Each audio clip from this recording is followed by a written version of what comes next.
Hello and welcome to MRA's 5-Minute HR Feed, the podcast where you get quick, practical information about a hot topic. In the time it takes to make a cup of coffee, you'll gain insights on hot topics and pressing HR issues.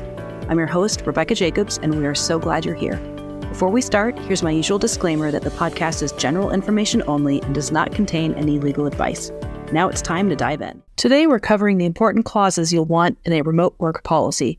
I'll have some sample language for you to consider using. The overarching consideration in a remote work policy is reaching that balance among productivity, flexibility, and security.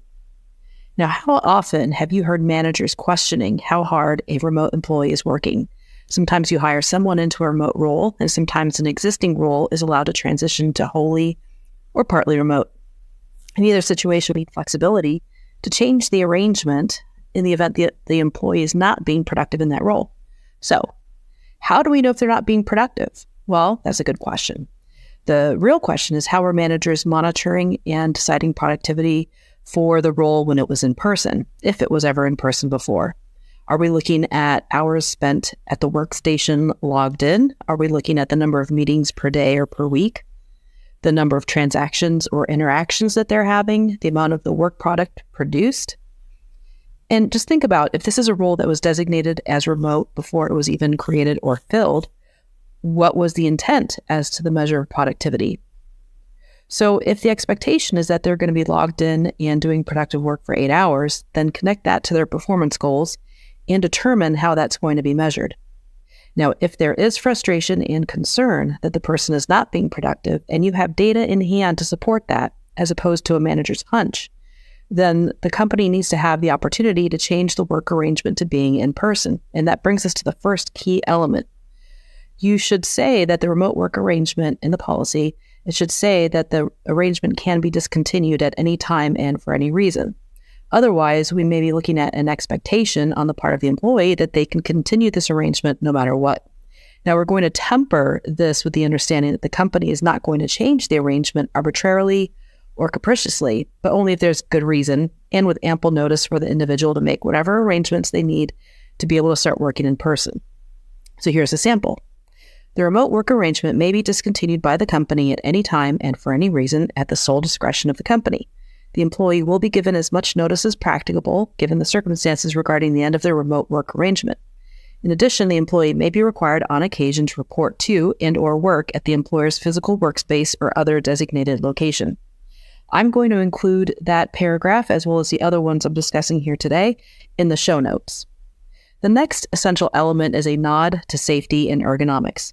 While OSHA is probably not going to come and inspect an employee's home, injuries may potentially be recordable and potentially reportable, depending on the severity, and the employer still has the general duty to maintain a work environment free of hazards. Plus, depending on the circumstances, an injury could be covered by workers' compensation.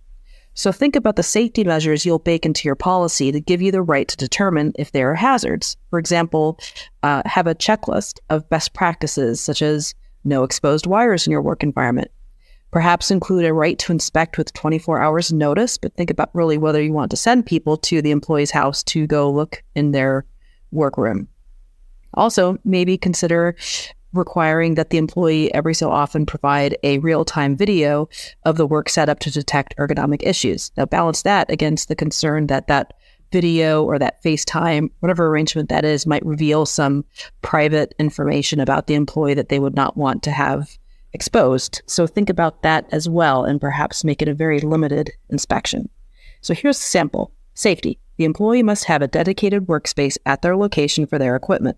The employee is responsible for keeping the equipment in safe condition and must keep their workspace free from any hazards. The company will provide each employee with a safety checklist that must be completed at least twice per year. Now think also about sensitive information and devices. Does your employee work with sensitive, confidential, or proprietary information? You may need to lock down where they're doing their work. For example, saying you have to work at home in an office with a door that can be closed or potentially even locked. Or you cannot work in public, such as at a coffee shop. Will they be able to access such information with their own personal devices? How do you want to manage that? Consider perhaps a dual-use device policy. What kind of VPN or other networking needs will you have? Do you have a bandwidth requirement? And if they don't meet it, that requirement, will there be a stipend? So these are all things to consider. But this brings me to the last essential element, which is considering how your remote employees should handle errands during the workday. Granted, it's easy during the lunch hour to go and do a quick errand, but what about things that might require more than an hour? And we want to think about the fairness and the equity that exists between remote workers and then workers who are in an office. Those workers may need to, or no, at a manufacturing facility or other type of work arrangement, those individuals may need to use PTO in order to do a 2-hour doctor's appointment or take their pet to the vet or something like that. So here's a sample of something to consider for your remote work employees. Requests for leave. Unless otherwise agreed to between an employee and their manager, employees must dedicate their efforts and attention to their job duties during their scheduled work hours.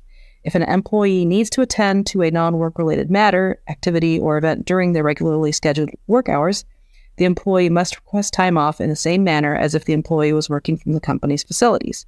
If an employee experiences illness which prevents them from performing any remote work, the employee must follow the sick leave procedures established by the company for the time in which they were unable to work. So those are some sample elements to include in your remote work policy. Check out the show notes for those paragraphs. Thank you for listening to MRA's 5-Minute HR Feed. For this episode, be sure to reference the show notes where you can sign up to connect for more podcast updates.